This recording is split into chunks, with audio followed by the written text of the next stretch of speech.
All right, pie charts. Making pie charts based on percentages can be helpful just to get a picture of what's going on when you multiply percents and you have to do these word problems. So before we start word problems, let's look at percentages and what they look like. So if you have a statement like this, to where it says 10% of 30 dogs have fleas, it's giving you a lot of information.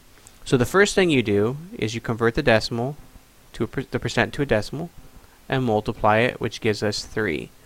And we already know that the percent and what the percent represents tells us what our amount represents. So that means 3 of them have fleas. So we can come down here and make a little pie chart. Our pie chart has to be made up with 100%. Has to contain 100% because that's what our entire whole does. So all of the 30 dogs represents 100%. Okay, so we put that in the corner. And then we break it up. We have the 10% and then what's left, which is the 90%. And after multiplying it, we said that 3 dogs have fleas, and that's 10%. And if you take 100 and minus 10, you get 90%. And then 30 minus 3 is 27. You can also do the multiplication, which is 0.9 times 30, should also give you 27. Works out both ways. And this is our whole picture of what we have. So that little statement, 10% of 30 dogs have fleas, tells us there's 30 dogs. 3 of them have fleas. 27 of them do not have fleas. And that's it. Let's look at another one. So a 10% discount on a $40 shirt. This means 0.10 times 40 gives us $4. And that's our discount. How do you know it's a discount? Because it says it's a 10% discount. So just like when we did our multiplications, right in here, all of the multiplying, whatever you multiply by, tells you what percent. Tells you what the amount is. Okay, so we have a $4 discount. That's 10%. And again, 100% is the entire thing, and it's $40. So original price was $40.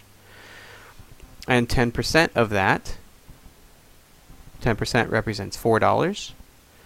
And that means 90% represents 36. And again, you can find it in 2 ways. You can take the 10% and remove 100, that gives you 90. So you can take the 40 and remove 4, which gives you 36. Or you could again go 40 times 0.9, 36. This is another way of actually doing discounts when you go to the store. If they say take 10% off, you could just multiply by 0.9. You don't have to do 10 and then add. You could just go times 0.9. Alright, so I want to see if you got this. Here is a problem for you. You have one little statement, and I want you to fill it in based on what it says. So I've got a little start for you, right over here for you to fill stuff in, and then try to make the pie chart based on that information. So hit pause, give it a shot. Alright, and here's what you have. So we had 20% love the color yellow. Well, 20% times 50 would give us 10 people. Remember, these have to add up. So if we put a plus and an equal in there, they add up. 20 plus 80 is 100, and 10 plus 40 equals 50. And that's it. So that means 80% because that's what's left, and 80 times 50 would be 40, or 50 minus 10 is 40.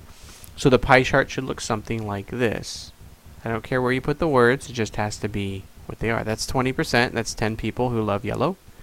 Down here we have 80%, and that's 40 people, and they don't love the color yellow. And that's it. That's a pie chart. Thank you.